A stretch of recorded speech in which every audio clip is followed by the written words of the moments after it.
Everyone, welcome to another episode of the Zero Cafe podcast. And this time we have Colin and Manuel in the studio, in their home studios.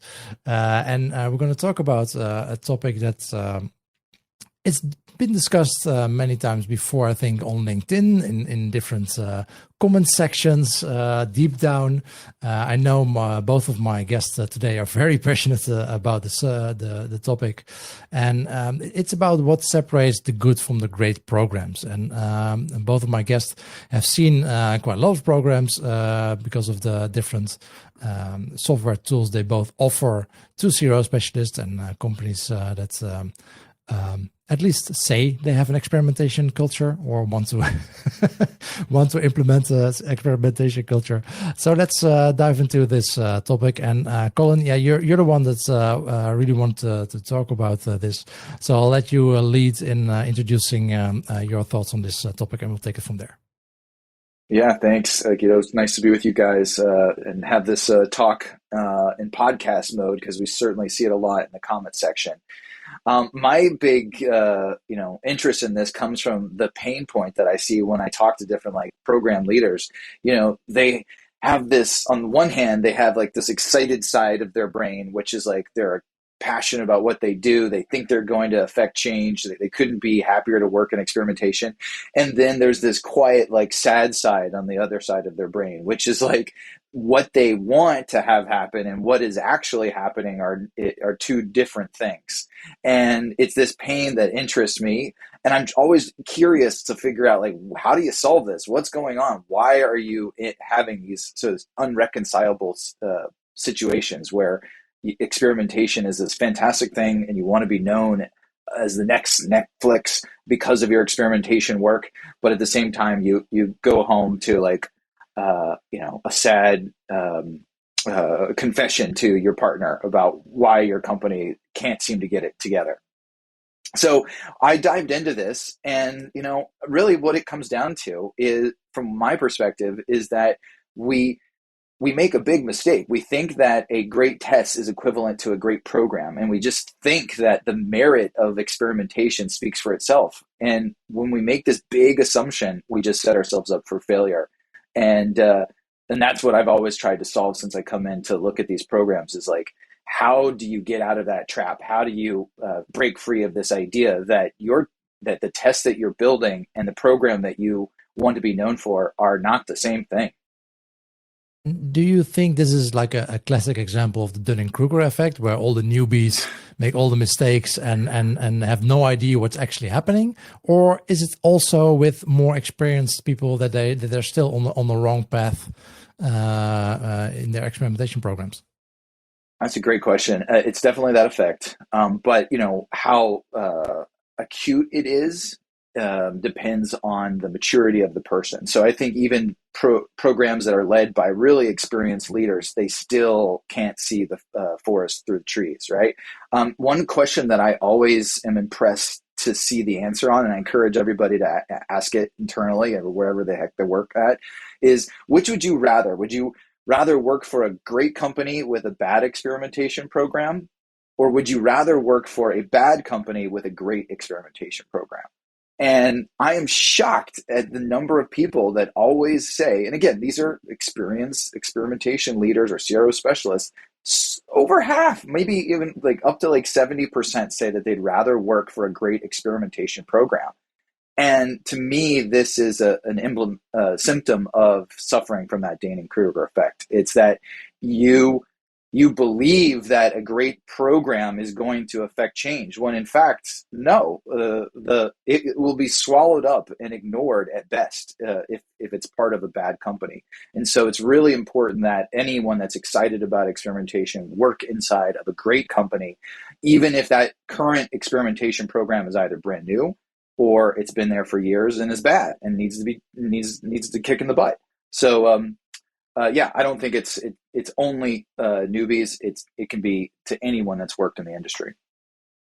Manuel, something you recognize, or definitely, without opening the fire hose right away, but yeah, I'll try and be as subtle as possible to start with. But well, let's at least start out subtle. We can.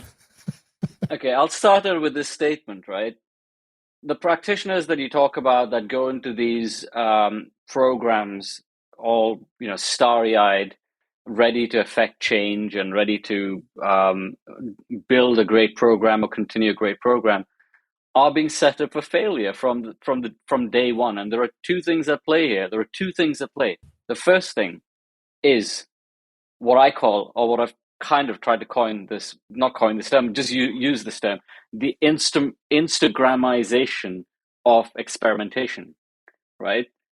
And the more I look into programs one-on-one, I realize actually how many holes are there in these programs. But you don't really see this that much online. You don't see that much at conferences. You don't see that much at when you talk to people, because everyone's trying to look good. As you said, Colin, they go back home and they have a sad face on. The reality is a lot of experimentation specialists and practitioners are dealing with the same thing, because they look out into into LinkedIn. I'm using that as the most common social media platform. You look at conferences, and what's been talked about most? How do we build a culture of experimentation? Sorry, Kito, I know there's an award behind you, but how do we build this culture of experimentation? And here's the thing I've realized over time. You can't build a culture of experimentation, because in order to build culture, you need to be someone with an overarching authority. I'm not saying authority as in you've got authority over a small department or something. Overarching authority. So someone in C-level, someone in senior management who can build that culture top down, because that's where culture starts. You go into a company, that culture already exists there, which brings me to the second point. Most experimentation programs are an add-on in a company. They're not the reason the business does business, if that makes sense. They're not there because the business says, hey, we want to innovate and we want experimentation to be right at the core of this. And I'll give you an example without naming names. There's a retail brand that I got talking to that never did experimentation, never did much in digital, and now they wanted to start that, and they hired someone, brought someone in and said, we're going to start doing experiments, we're going to be digital first, and we're going to get this going, right? This person signed on because they heard the right things and they thought, yeah, this is right. We're going to go ahead and build this from the ground up, hire people, and so on and so forth. And then they realize actually they're running into problems with development teams, because the development team doesn't really care about it that much. They're running into problems with other people. But how do they affect that change when they don't have anyone up above having their back and saying, if the development team's giving you problems, our initiative is to run experiments, so we're going to get them in line to help you with this. But no, that isn't the reality. So what you end up finding is this world, this unattainable Instagram version, where people are saying, oh, these guys in Netflix, as you brought up, Netflix, or Booking, which constantly comes up.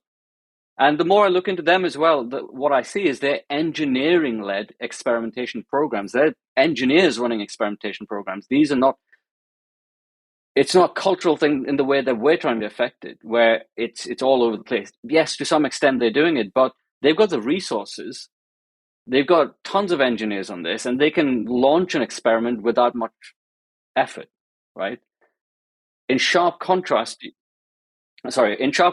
got others that are not Booking, that are not Netflix, that are struggling because no one else other than that silo sees the value of experimentation. So it's like, hey, you do your work in your little silo, send us the reports, we'll glance at it, and that's it. So culture is a myth that is never attainable. So that's my subtle start, if that's okay, Kito. Wait, hold on. Can we clarify that? Say culture, creating a culture of experimentation as a single practitioner is a myth. Is that more accurate? Or is it a myth in general? It's a myth in general, because you cannot build culture from the top down. You need to have a facilitator that facilitates it from the bottom up. Sorry, you can't build it bottom up. You facilitate it from bottom up, but you have someone that's building it from the top down. So like a sandwich approach, if anything, right? Mm-hmm. Yeah. TM, yeah. I'll TM a sandwich approach. but the point is, what is culture anyways? What is this culture of experimentation anyways? And But then, maybe let's explore Manuel, that a bit more. with your definition, have you ever seen it implemented successfully? Then, if you start out as a company, like I said, most experimentation programs are an add-on. Have you ever seen an existing company implementing an experimentation culture or an experimentation microcultures? Disregard the culture. Have you ever seen them implement an experimentation program successfully? To some level, but not to the level where the entire experimentation is driving forward with experimentation front and center. So you have like pockets of it. And this is where we're seeing some kind of successes where it is kind of moving in that right direction. But the way I look at it is what they're doing is not building a culture. What they're doing is they're building an ecosystem where experimentation can thrive. And that is a completely different thing. So when you're talking about culture, when you ask people what is culture, how do you build culture, and what do you hear often? Get them excited, get them make it visible, shout out, do road shows, do workshops and everything. And those are all like tick box exercises. And that to me is you can't measure it over time. You can't measure engagement. You can't measure that excitement. But an ecosystem is a much more measurable, I'm not saying it's easy, and this is not the point of it. It's still a lot of hard work. And it can be done gradually. But what I'm seeing is gradual success, not like what we're saying, like everyone suddenly wakes up and says, wow, we need to run hundreds of experiments today because that's the only thing we need to do. There's, businesses. Ecosystem still sounds very broad to me, but it's more like your own little habitat with those 5 but you, to 10 you people grow the ecosystem. That actually you grow the ecosystem. Yeah. That's the thing. You measure the growth of that ecosystem over time, right? And that's what you can do. You can't build culture because, again, you're not in charge of that culture if you don't have an overarching authority of do it. And I see this. The reason. Sorry, Colin. I'll let you do some talking. No. I'm nodding my head, man. I'm digging it. Keep going. The challenge I see is when you start going beyond the core people that are doing experimentation to start with. So, center of excellence, for example, that center of excellence model where they're running tests, and now it suddenly starts going over to PMs who've never run a test before in their life, and they've been part of this roadshow and a workshop where they said, look at all these amazing tests we've run, and here's how to craft this hypothesis, and here's how to run this test. Here's the access to the tool. Go on, see in a few months or whatever. And then you look at the quality of those tests, and it's not there. It's just not there. So you can't just make people excited about it because, one, they've got their other work to do. They're not going to care about it. Secondly, if they're made to do it, the quality is just not there. So you're ending up with like experimentation programs as they grow, but without solid foundations. Yeah, I mean, does it sound familiar, or it definitely sounds familiar. And again, like I have to be, we should all be careful. I don't want to come across as like knowing the answers, like how to establish, like how to get experimentation from being this sort of bastard child of optimization to like principled practice of growth. I mean, that is a huge challenge, and the three of us aren't going to solve it on this podcast. What I think we have to like go back to is, again, ask what separates a good from a great program. Because if you can start to move in those incremental steps towards greatness, then you at least have a shot, right? So I don't think Manuel or anybody here, or certainly I'm not saying, if you don't have a culture of experimentation, then you have failed as an optimizer. That is not what I think we're saying. Nope. Yeah. So I think, again, call it an ecosystem, you asked a good question, like, has it ever worked? Have you ever seen it? And I can tell you, I don't want to be the one up here telling you like, oh yeah, let me point out like 3 stars companies that have like are experimentation led. Those are extremely rare. And guess what? When you talk to like the Spotifys, the Netflix, you talk to the experimentation managers there, they don't talk to you about this beautiful culture of experimentation. That's the dirty secret. They talk to you about the same things that I promise you that you are talking about, which is no one pays attention. Everyone's busy. My boss doesn't like me. It's hard as hell to get anything done. And it's just that they have created the conditions for experimentation to flourish in the best way that that organization can tolerate at that time. And that's really what everybody should be trying to do is like get the most out of what you can get in your particular environment. And I don't want to make this like a talk about solutions, but again, like if you make it difficult for developers to build a test, guess what? They're going to walk away quickly. So again, like there are a few things that from a platforming perspective that you can do. One of the things that we're really proud about at Chameleon is that because we're a unified platform, you don't have to learn a new way of how to build a server-side test. You can just continue to use some of the same principles that you've used for your client-side or web experiments and how you build a server-side test. And just by making it easier on developers where all they have to do is just code the experiment, and then the experimentation strategist, the product manager, whoever it is responsible for that program can come in and choose their whatever KPIs they want to select, choose whatever segments they want to target the test towards without having to pull that developer in. Well, guess what? That's a huge win because the developer is delighted not to touch that, and so is the product manager, for instance. They don't want to touch the developers with a 10-foot pole. So if you can do things that make it easy for a test to be built, you're going to already have a huge shot of getting testing to flourish in your environment. I'm curious, Colin. So you provide the platform that makes it super easy to do this. So in terms of when we talk about conditions for experimentation in a company, that checkbox should be checked. But then I can imagine that you still get new clients on board that fail rolling out experiments. So I'm interested to see how. So there might be internal issues still lurking around that prevent them from setting up that experimentation program. Is that something you can share? What's still, even if the technology works, what are the first things that those people run into? Well, I think, again, here at Chameleon, we're designed to work for mature, we call them experimentation leaders and product-led growth teams. So, we're not designed to support, say, first movers. So we've already kind of helped solve that problem by making sure that whoever comes on board knows that they need to reach a certain level before they can start to drive this performance race car, so to speak. But that doesn't mean that they've got, again, that we're perfect or that they're perfect and they're not going to run into any troubles. I think the key really is to, again, go with what you're capable of doing, right? Don't bite off more than you can chew. We always use that, and I know you all are familiar with it. It's crawl, walk, run. So I think it's really important for anybody, even if you think you're great at it, to always first start with the easy stuff before you launch into more sophisticated stuff.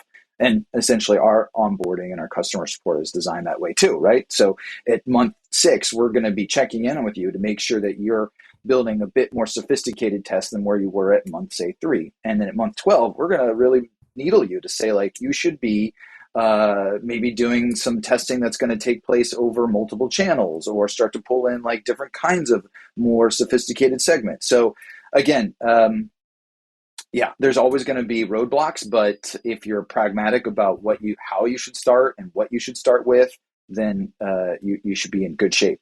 And if the technology, for example, your solution is blocking you in any way, that's a huge red flag. And again, I just wake up every day in my side, and the whole goal is to eliminate those red flags as best as possible. And like I said, one of the best ways we've found to eliminate those red flags is to be use something that we call accept that silos exist. Don't think that you can go in and break down silos and have the developer suddenly wake up one day drinking the Kool-Aid and say, oh, what tests are we going to start building today, boss? No, instead accept that developer doesn't want to see you and wants the easiest, simplest way to actually build code, because that's all they wake up caring about. And then the same time for if somebody on the marketing team, if they like using GA and you like using Mixpanel or Heap, if you force them to use Mixpanel or Heap to understand the performance of a test, you have immediately shot yourself in the foot. that person will refuse to work with you in the future because you're asking them to take on too much. Manuel, what are some red flags for you when you see new clients coming in? So I look at it more from a behavioral point of view and an organizational point of view. So things like that, like where, what Colin rightly said is the other people that are not involved in your world are going to almost by default put up roadblocks, right? And making it easy for them is key. You want to make it easy for them to get involved and to get the job done. I also go back to one point which I said earlier, which is there needs to be a priority for them to do something, because I know in organizations people will put up a fight. I know, Colin, you just said about this example of using GA or Mixpanel or so on and so forth. But I know for a fact, like I remember, in some conversation, someone was talking about an accounting software, and I was like, why do you use that outdated accounting software and stuff like that? And they're like, well, it's the rule in the business that needs to be done in a certain way. And again, it goes back to that point, right, of who above is setting the rules for this game and who can help you achieve that. So if you are also running into issues with other teams and stuff, and yeah, you cannot break silos on your own. You need to have other people with you. So the challenges we see are, again, those interpersonal challenges. We're trying to take experimentation to wider teams because that's now the remit, but I don't have the authority as a practitioner to just enforce that way of working. So I need to charm them. I need to try and find ways around getting them to do what I want them to do. But ultimately, the way I see it, it has to be them wanting to do it because it helps them in some way, rather than it being, oh, this is another task I need to do on top of what I'm already doing. You need to show them the benefit. And a lot of times our practitioners are encountering, the ones that are encountering struggles with all these other teams, is because they think that, look at this amazing thing that I'm doing called experimentation or CRO A/B testing. Now, if only I take the good word to all these other people and share it with them, they will come over to the light side or whatever you want to call it. But the point is, it's not that easy. It takes a lot of effort. Yeah, reducing that friction is definitely a good step forward. But the priority to do that, why are we doing this? Why am I getting this product team to run experiments? Because one rebuttal you will get straight away is, oh, why don't we just launch this feature? Why do we need to test it? Because testing takes time, right? You can make it as easy as possible, but it's going to be a few weeks before I get an answer. I can just launch it and I can get an answer straight away.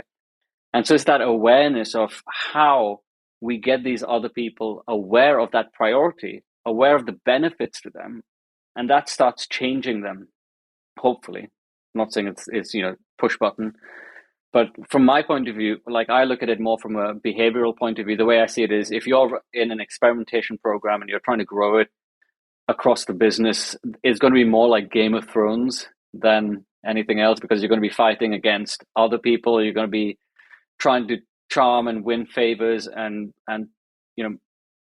take it across. Obviously, having good software helps, but it's people at the end of the day. One of the things, to get back to this key point that I keep coming back to again and again when I talk to programs, is if you are asking a product team to use web experimentation solutions for their work, you are setting yourself up for immediate failure. They will not accept that. If you want to get the product team to adopt experimentation and optimization, you have to think in their world and put yourself in their shoes. They think in terms of feature release and feature management more than they think of classic CRO. So it's really important that you are able to communicate to them hey, listen, you're going to have a control over here, and they get that. What do you say we flag this feature, and then we roll out a variant to that control, and we just kind of tweak it out. Let's push it out to say a subset of the overall segment. And hey, listen, if your control works, great. We'll know right away because you guys love to use X analytics tool, fine. But it may be that this variant actually achieves a higher rate of success. And if you frame it like this in terms of feature management using feature flagging and feature experimentation, lo and behold, product and devs get excited about it because they are controlling a release. They are controlling their confidence levels, and you're fitting into their sprint cycles and so on. But like telling them that you need to inject CSS or JS into their web code, what? No, not. Why on earth would they do that? So and again, in my experience, it also works really well if you have when you talk to product teams or development teams. They're usually really busy. They have a huge backlog of items to fix, and because they're especially the development teams, they're not directly linked to the users of the software. Oftentimes, unfortunately, they also have no way of rebuilding whatever's on the backlog. So this has to be implemented. That's your job. Whatever they cannot say no. And if you introduce a validation program, then you give them the tools to bring down the workload, because yes, experimentation takes time, but you don't often need to fully implement something before you can validate something. So that helps bring the workload down.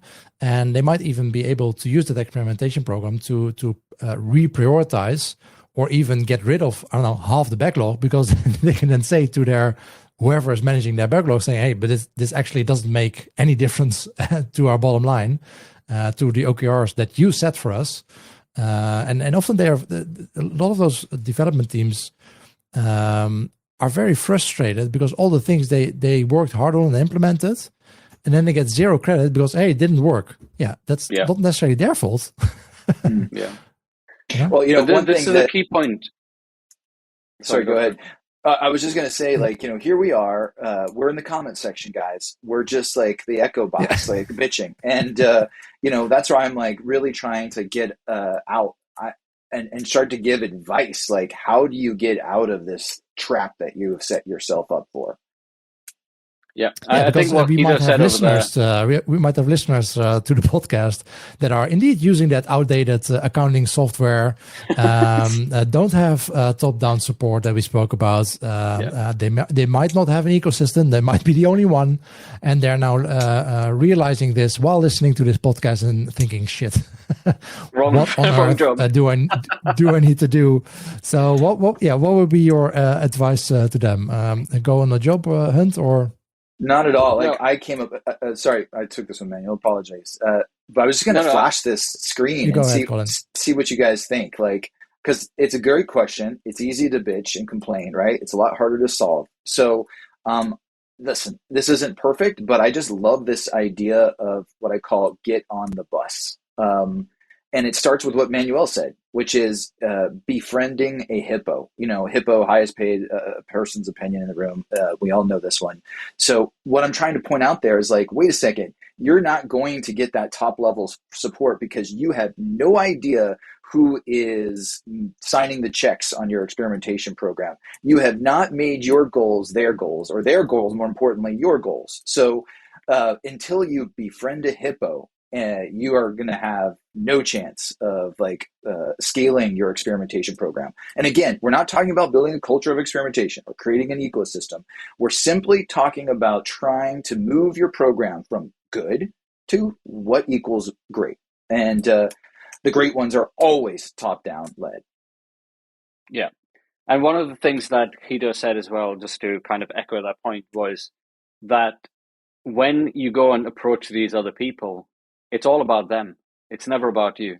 So when you're talking to that development team or that product manager, the baseline of that person that you need to be aware of is they do not care about your work.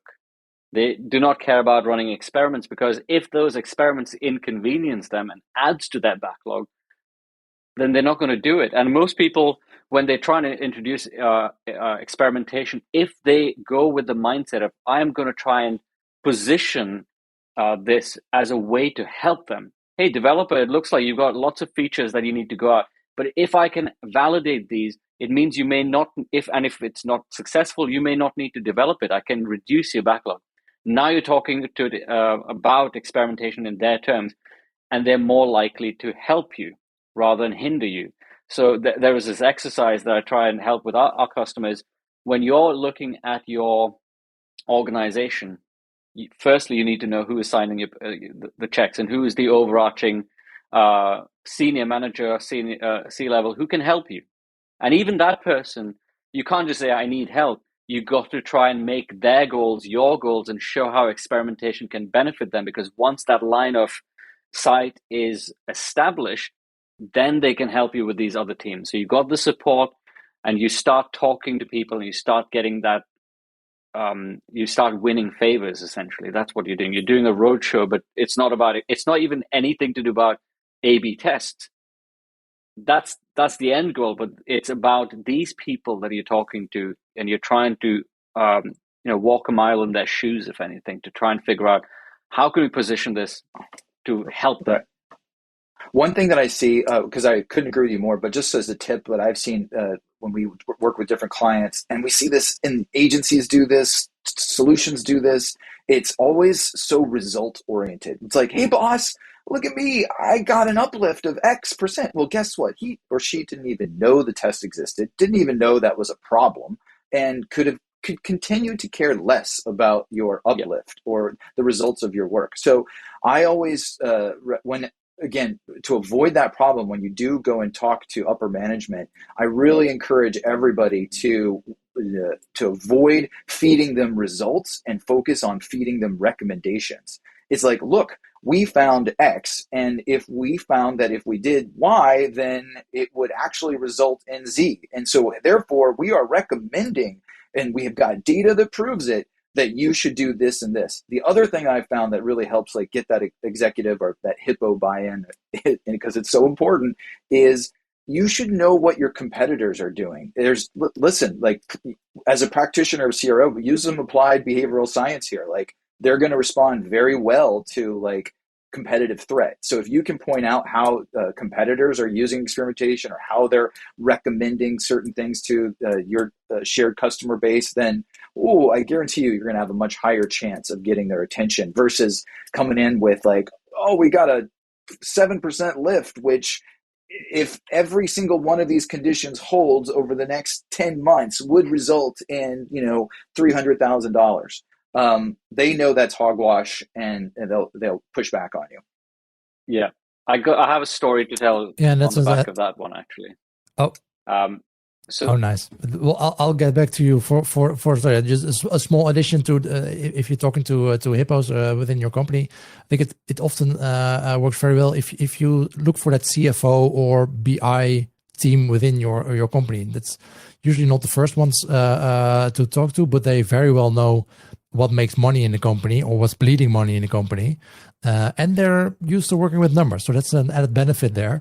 So those are usually the people that are very receptive for this. So and that's your warm-up story for the very exciting story that Manuel is now going to share. Hopefully, I can live up to that one. But we have a customer who had this challenge when she went into quarterly all hands meetings with all the senior managers in the room and all the PMs and everything, and everyone had 5 minutes to present what they had worked on. And I remember her coming to what we call our monthly therapy sessions and talking about what happened. And she was like, well, I'm just really feeling really defeated. I presented to our team, but they just don't care, and they just feel like anything I'm talking about is really not worth their time and effort. I look around the room, no one cares. So I said, okay, fine, show me what you've been presenting. And present it to me as if I was in that room right now, right? 5 minutes, let's go. And I could see myself trailing off as well as she was talking, and I was making notes. But her slide deck was literally, here's an experiment, here's the screenshots, here's the results, here's what we learned, here's the uplift, next. I'm like, this is really, who's in the room? CFO, CMO, the CEO, right? Everyone's in the room, and I'm like, okay, right. Stop. Can this one? When's the next meeting? It's next week, right? You and I are going to work on this framework, and I gave her a framework on what to present. Take all the experiments and throw it out. I mean, not literally, just keep it to one side. But on these slides, you're going to basically present what insight have you learned, right? What insight have you learned? Do you have like any recommendations on the back of that, right? And what I want you to do is imagine who's in that room right now. So Jim, Bob, or whoever, right? If that insight is going to help them or give them some information, call them out and tell them, And if there's anyone that supported you or helped you to get that insight, like a developer who helped build that test, or a PM who actually ran that test or came up with the idea, call them out, right? Like, John, you helped me get this. Sarah, you helped me build this test. And Jim, this is going to help you do this because this insight gives us all this information we need. And if you want more information about this later, I have all the experiments we run on the back of that, which I can share with you, right? And now what you've done is you've piqued curiosity. And the next time when she came for our monthly therapy sessions, she was like, well, this is the most like engagement I got in that meeting. But it highlighted two things for me. The first one is that people are asking questions. They were interested to learn more. But the second thing, it also highlighted how little they knew about what experimentation actually does. And that is the reality for a lot of people. It's like they're sharing numbers and they're sharing stats and these wins and uplifts, but no one knows what it means. And I use this example quite often. If you show me the New York Stock Exchange dashboard or whatever that is, great, numbers are moving up and down. I don't understand it. I don't follow the stock exchange. Someone else will. I don't. So you might, wax lyrical about how amazing the stocks are today, but I wouldn't know anything. And your stakeholders are in that same position. You need to be prescriptive. You need to be giving them recommendations, and you need to be sharing those insights and how it impacts. Again, the theme of this is how it impacts the different people. And if anything, like if there's anything I can say you should take away from this session, at least, is think about this fact there are people in an organization. And if you want to change their minds and bring them into this experimentation way of working, it's all about them. It's not even about the tests. So we say something evocative like that. It sounds contrarian, but it works. Use less data. Void useless data is how another way of saying it. And that's brilliant. Make relationships like you're talking about. Don't make tests. When you start getting into stats, you should pull back and focus on your storytelling. So one of the books I recommend is like, the storytelling, how the master the art of storytelling, not mastering the art of experimentation, because you've already got that. You need to focus on like how to tell a better story. You focus on people, and I couldn't agree more. But again, maybe I'm just using a different word for it, but it's the silos, right? Like, these silos have jobs that they have to get done. And if you don't speak to those jobs, then you're just bashing your head up against a wall and you're going to get nowhere. So, put yourself in their shoes and always know their jobs to be done. Absolutely. Lucas Vermeer, previously Booking did a lot, right? He did this. He told stories, not necessarily to the people that watch the results of the experiments, but to get experiments running, to get people excited about experiments. He told stories about statistics, which, of course, if you just show them the math, it's very boring. If you tell them a story about why statistics are the way they are, and all the stories that he told, like the Texas sharpshooter, or the guy that walks into a cave with his bear, with his friend, and there might be a bear in there. Are you going to go in there or not? Sometimes you're willing to take the risk, sometimes you're not. We have an episode with Lucas on that. I'll link to that in the comments. Yeah, another thing, Booking, again, like to circle back to this topic, is like they're like Manuel, you mentioned, is they're often held as this, the end all be all. They figured it out. And again, I don't think that they figured it out. I do think that they have advanced very well for the company that they are, and they just deserve to be congratulated on that. But what's really cool and unique about a certain type of company, for instance, Booking, is that, and this sounds again contrary to say, is that the testing isn't the point. It's the means to an end. It's no one wakes up at Booking, says, can't wait to show my boss this A/B test. Not at all. It's like, I've got a great idea. I think it could work. I'm going to roll out we have a control. I'm going to roll out a variant A or B or C, however many you want. And we're going to let the customers decide what actually works. And the testing is just taking place behind the scenes. And I think that's the real success of Booking, is that they managed to make experimentation successful without making it about experimentation. Yeah, there has to be a certain level of freedom over there in terms of like, I want to achieve something. Experimentation is basically there to help me either validate or move the needle forward.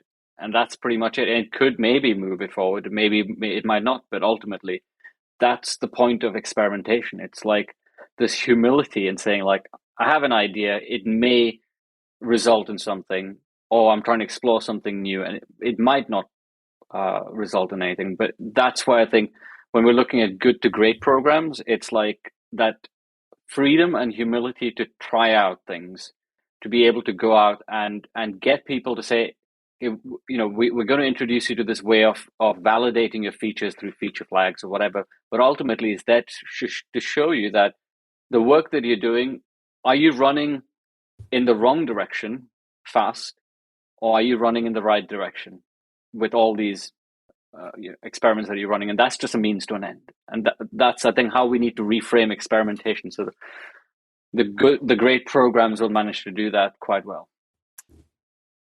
Absolutely. I feel like this is going into the direction of renaming the way our industry. Oh no, I've gone past that, man. I've gone past that. Yeah. There's no renaming. It's funny though, is I do. No, but I do use the word like we use the word here at Chameleon. We use web experimentation. Often we mean classic conversion rate optimization. We really cater to like the classic marketing-led growth side of the company when we talk about CRO. But we increasingly use the word feature experimentation to refer to product-led growth, right? So the names are evolving. I think we all have figured out that don't try to come up with super name. Instead, just come up with like, again, be centric, be person centric, be silo centric, and acknowledge that how they look at it, you should call it that, and how they look at it, you should call it this. Absolutely. Going back to that story I said about that lady who presented in that meeting, she said one of the engineering managers said, so basically what you're doing is you're building a prototype, right? And she took offense to that, and I was like, no. Don't take offense to that. Own the word. Take that word, and the next time you refer back to that engineering manager, said, hey, we've built a prototype, and we're going to test this prototype, but start building the definition of this variation into the prototype. So now you own the word. They don't own it. You're speaking their language. Take the words they're using to describe things, and it's fine. It doesn't mean we should not be, quite snobbish about the words we use. But if someone's calling it, a prototype, great. We'll use that, and we'll get them on our side. Yeah. So before you set your job title or the title of your department, do a survey first and see what people would call whatever you're doing, and that's how you're going to name your department. Prototype, but you can personalize it, right? You can be a prototype creator to one. You can be an A/B tester to another one. You can be an experimentation guru to someone else, right? That's right. Personalize the experience. That's nice. Hey, guys, thank you so much for the insights into this topic.